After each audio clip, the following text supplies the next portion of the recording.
Hello పిల్లలు, మనవలు వచ్చి కూర్చోండి. మనం మళ్ళీ కృష్ణుడు కథలు భాగవతాన్ని చెప్పుకుందాం. ఇలా ఈ వ్యాసుల వారు ఈ ఆమ్,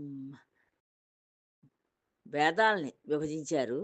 విభజించి ఆ, ఈ మందబుద్ధులుగా ఉన్న ఈ మానవులు వాటిని పఠిస్తున్నారు, నేర్చుకుంటున్నారు.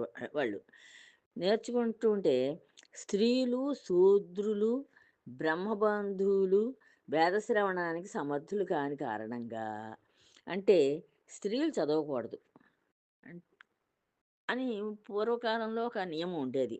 ఈ వేదాలని స్త్రీలు చదవకూడదు, శూద్రులు చదవకూడదు. అంటే అది స్పష్టంగా పలకగలగాలి.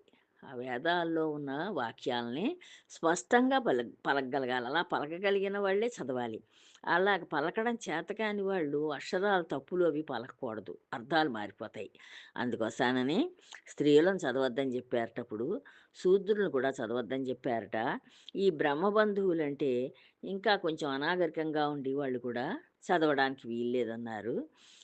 అంచేత ఈ వేదాన్ని చదవడానికి, వినడానికి కూడా వీళ్ళకి సమర్థత లేదు అని చెప్పడం చేత సామాన్యులందరికీ క్షేమం కలగాలని, అంటే సామాన్యంగా ఉండే ఈ ఈ జనులందరికీ కూడా హ్మ్, వాళ్ళకు కూడా క్షేమం కలగాలి, అందరూ ఆనందంగా ఉండాలి అని చెప్పి దీనవత్సలుడైన వ్యాస భగవానుడు ఈ అందరి జనుల యొక్క క్షేమాన్ని కోరుకుంటాడు. ఈ వ్యాస భగవానుడు ఆయనకి ఈ వీళ్ళు బాగుపడాలి, వాళ్ళు బాగుపడకూడదు, ఎలాంటి బుద్ధులు ఏం లేవు.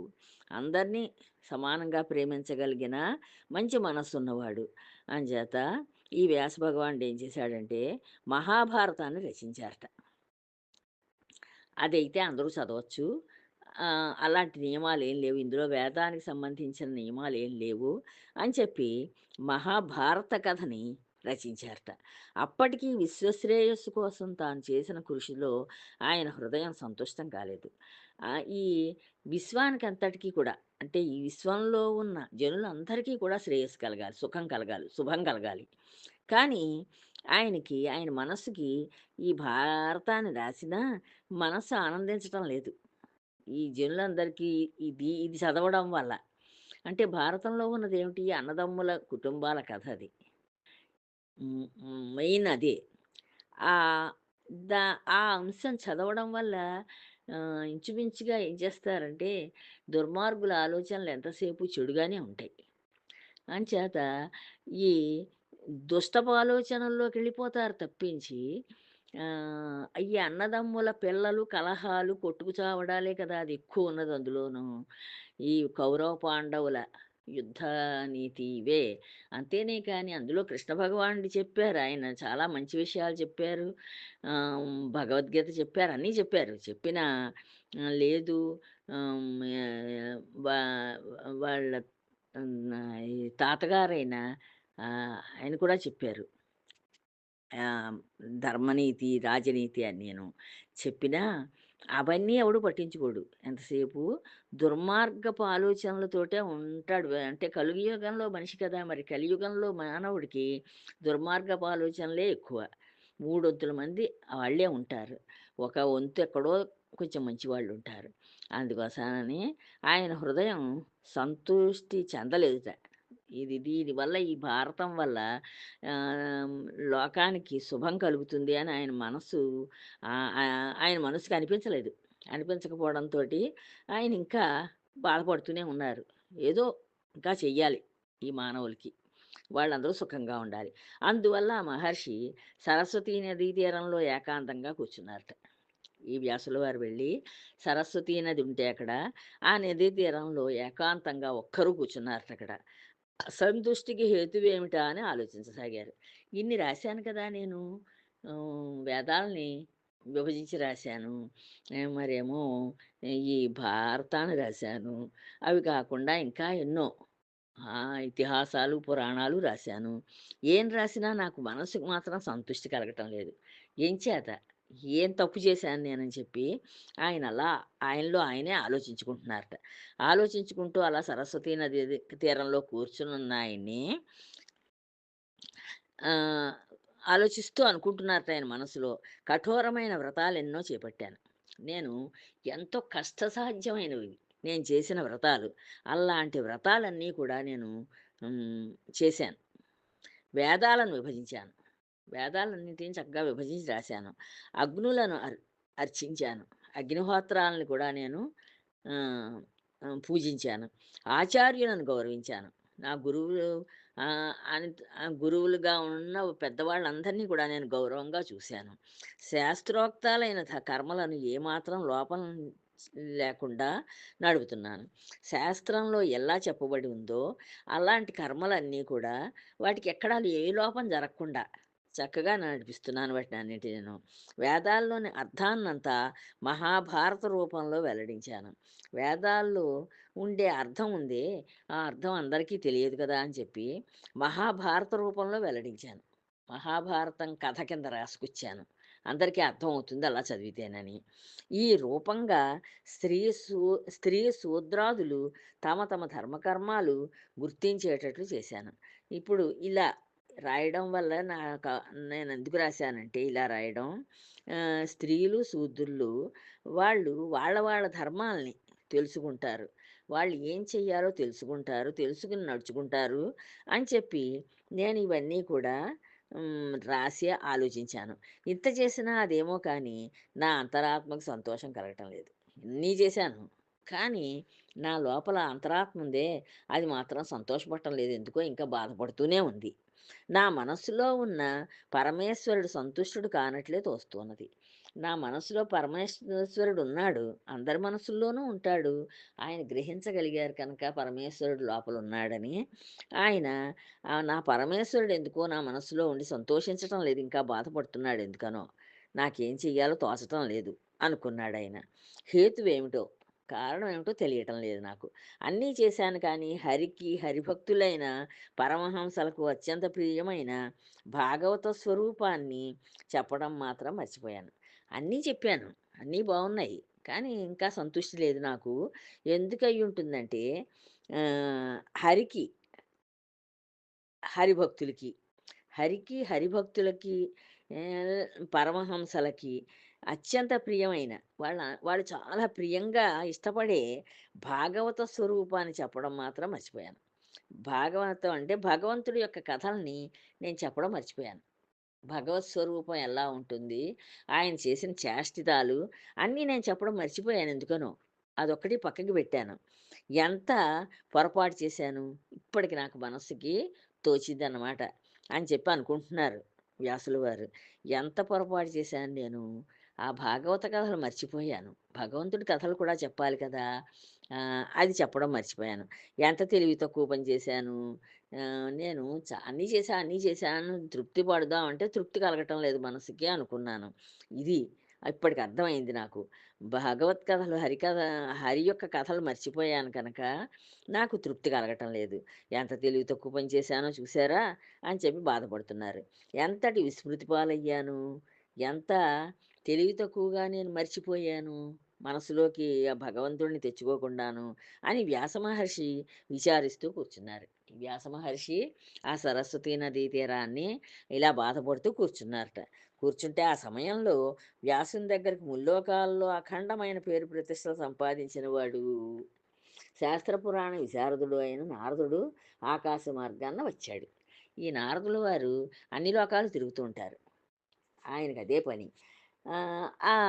తిరుగుతూ ఆయన ధర్మం నారాయణ నారాయణ అనుకుంటూ ఆ వీణ మీటితే కూడా ఆ వీణలోంచి కూడా ఆ తీగలోంచి నారాయణ శబ్దమే వస్తూ ఉంటుంది.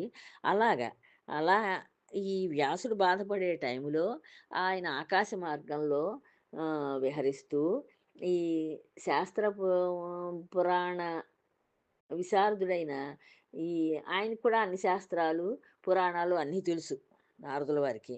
ఆహ్, ఆయనేమో అఖండమైన పేరు ప్రఖ్యాతులు సంపాదించుకున్నారు అందరి దగ్గర కూడాను. చాలా గొప్పవాడు నారదుడని చెప్పి. అంచేత ఆయన ఈ ముల్లోకాలు తిరుగుతూ ఈయన దగ్గరకొచ్చారు. వ్యాసుడున్న చోటికొచ్చారు. ఆయన చేతిలో ఉన్న మహతి అనే వీణలోంచి నారాయణ నామం నిరంతరంగా ప్రతిధ్వనిస్తోంది.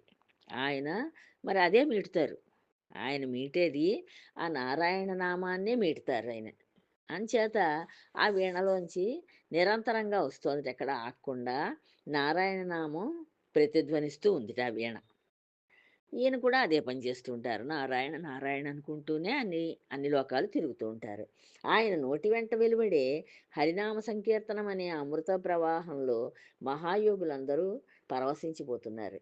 ఇంకా ఈ యోగీశ్వరులందరూ కూడా ఆయన నారాయణ నామాన్ని చెప్తూ ఉంటే వాళ్ళు పరవశిస్తూ వింటున్నారు చక్కగాను. అంటే ఆ నామ రుచి తెలిసిన వాళ్ళకి అంత ఆనందం కలుగుతుంది.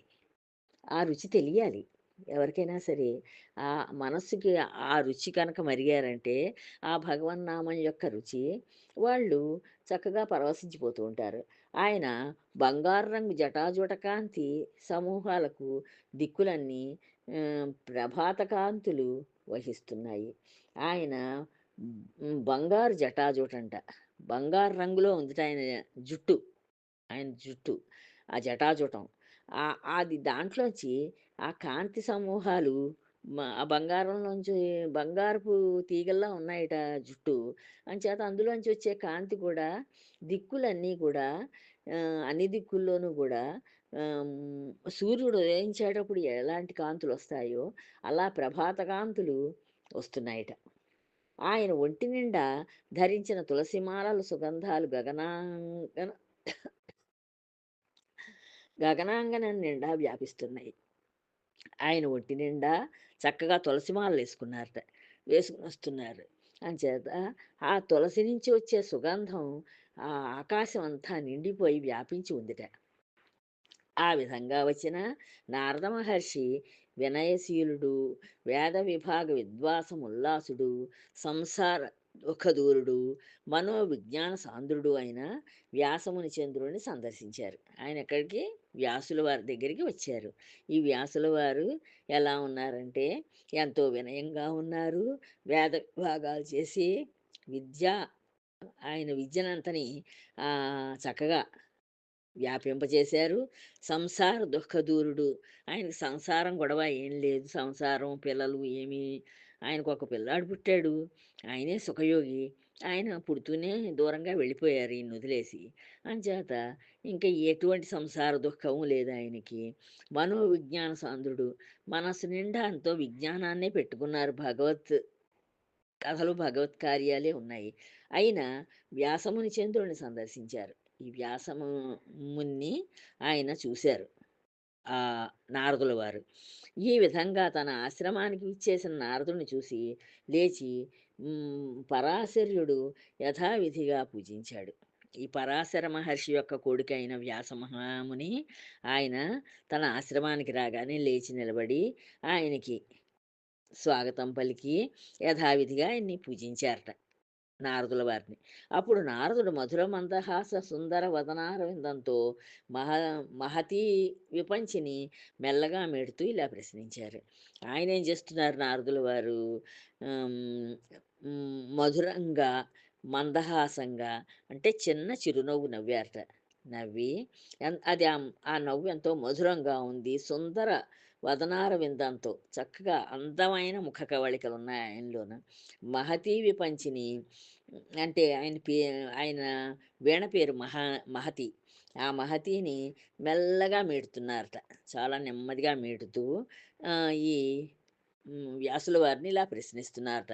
పరాశర నందన, నీవు ధాతువు పంచమ వేదమైన భారతాన్ని రచించావు. ఓ పరాశర నందన అంటే పరాశర యొక్క కుమారుడా, పరాశర మహర్షి యొక్క కుమారుడా వ్యాసముని, నీవు గొప్ప చాలా గొప్పవాడవయ్యా. పంచమ వేదమైన భారతాన్ని రచించావు. పంచమ వేదం అని పిలువబడే భారతాన్ని రచించావు కదా! వేదాల తాత్పర్యాన్ని చక్కగా తెలుసుకున్నావు. నీకు వేదాల్లో ఉండే ఆహ్, వాటి అర్థం అంతా బాగా తెలుసు నీ మనసుకి. కామం, క్రోధం, లోభం, మోహం, మదం, మాత్సర్యం అనే అరిషడ్వర్గాన్ని జయించిన వాడివి.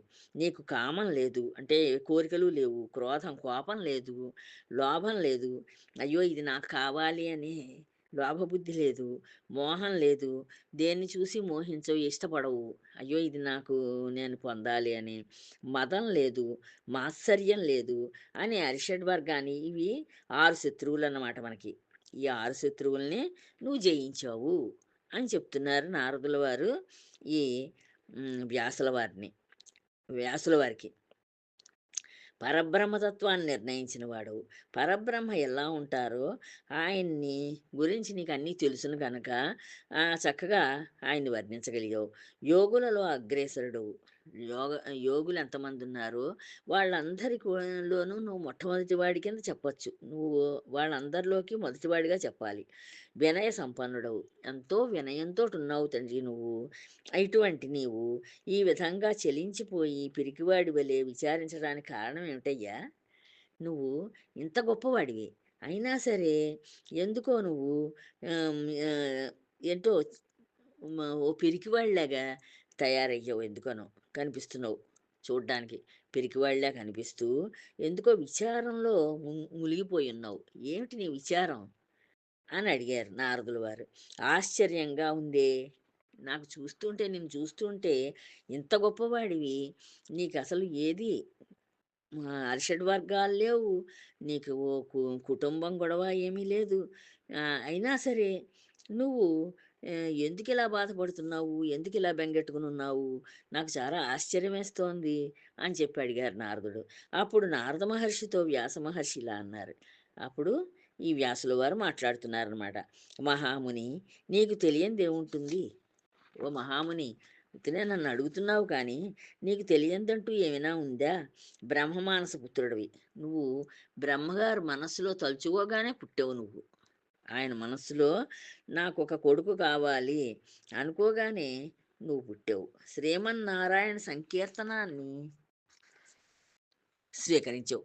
నువ్వు నీ మనస్సు నిండా, నీ నోటి నిండా ఎప్పుడు శ్రీమన్నారాయణ నామాన్నే స్మరిస్తూ ఉంటావు. దశ దిశలా కాలుని సంచరించావు.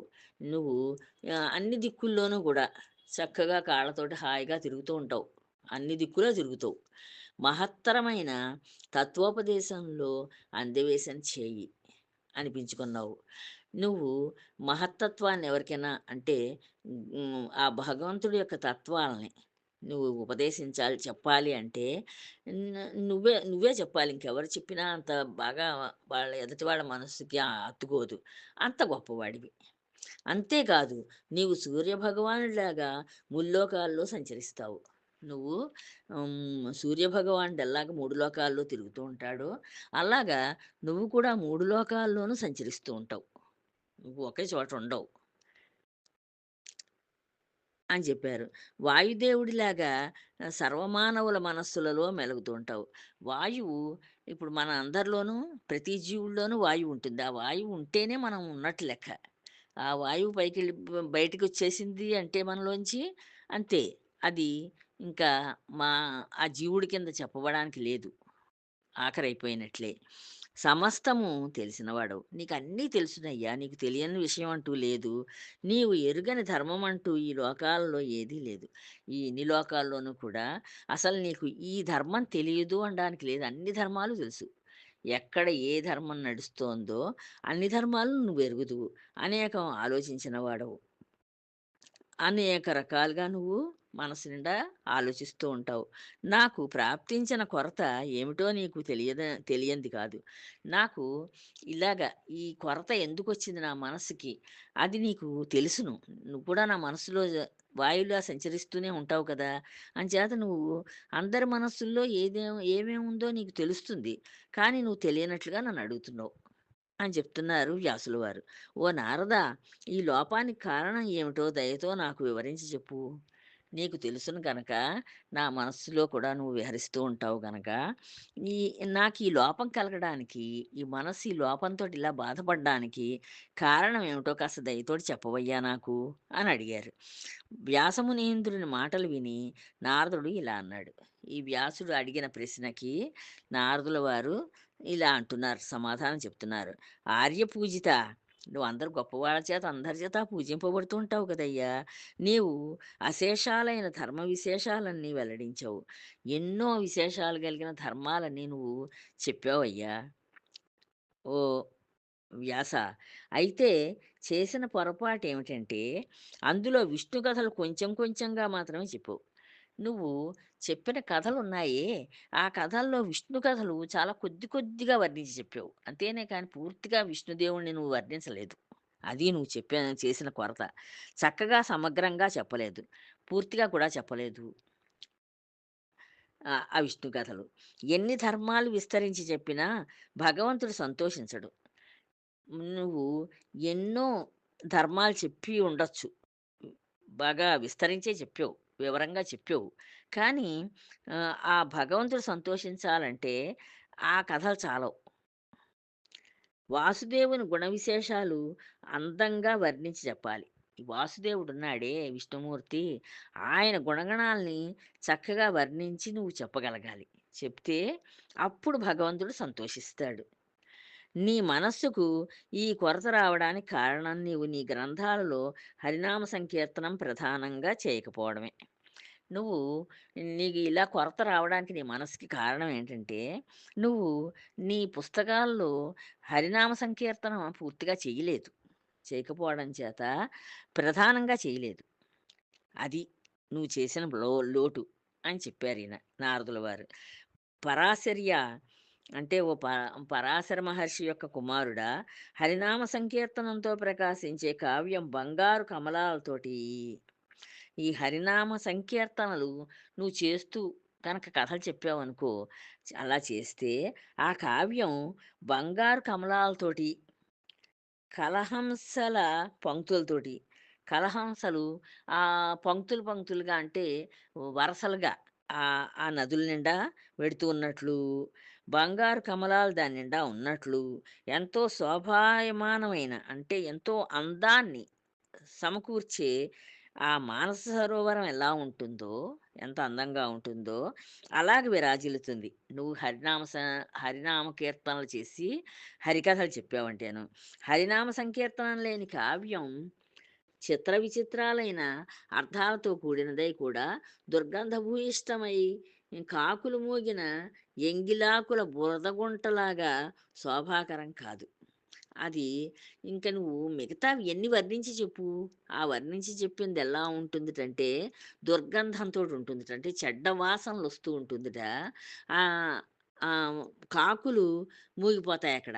ఆ దుర్గంధం వచ్చే చోట, ఆ మురికి ఉన్న చోట కాకులు మూగి, ఎంగిలాకుల బురద గుంట ఎలా ఉంటుందో, అలాగా ఉంటాయట కానీ ఆ రచనలన్నీను. విష్ణు కథలు లేని కథలు అవి కథలుగా శోభించవయ్యా అని చెప్పారీయన. ఆయన విచారానికి కారణం ఈ నారద మహర్షి చెప్పగలిగారు. ఇలా చెప్పారు. చెప్పేసరికి తత్వ విశారద నీవే ఆలోచించి చూడు. అపశబ్దాలతో కూడుకొన్నప్పటికీ పవిత్రమైన హరిచరిత్రలతో కూడిన కావ్యాలు సకల పాపాలను పటాపంచలు చేస్తాయి. నువ్వు అన్ని తత్వాలు ఎరుగున్నవాడవు కదా! అంచేత నీవు ఆలోచించి చెప్పమ్మా! నువ్వే ఆలోచించు. అపశబ్దాలున్నప్పటికీ కొన్ని కొన్ని అపశబ్దాలు పడి ఉండొచ్చు.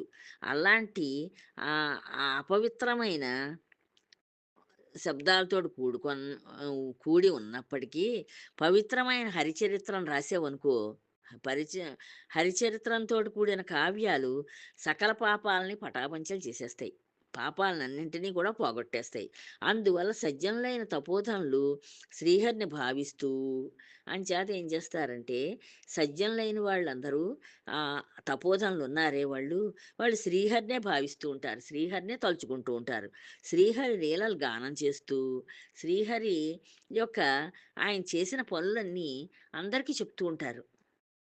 వాటిని పాటలుగా పాడుకుంటూ ఉంటారు. ఆయన నామం జపం చేస్తూ, ఆయన ఆ విష్ణునామాన్ని జపం చేసుకుంటూ ఉంటారు. ఆయన కథలు చెవులారా వింటూ, ఎప్పుడూ ఆయన కథలే చెప్పుకుంటూ ఒకళ్ళకొకళ్ళు వింటూ ఉంటారు.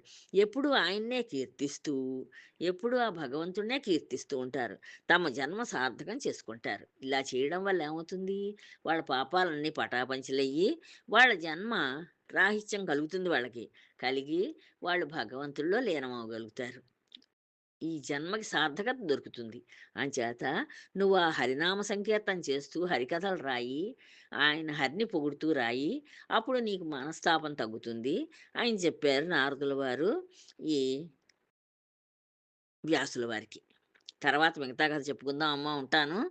జై శ్రీరామ్.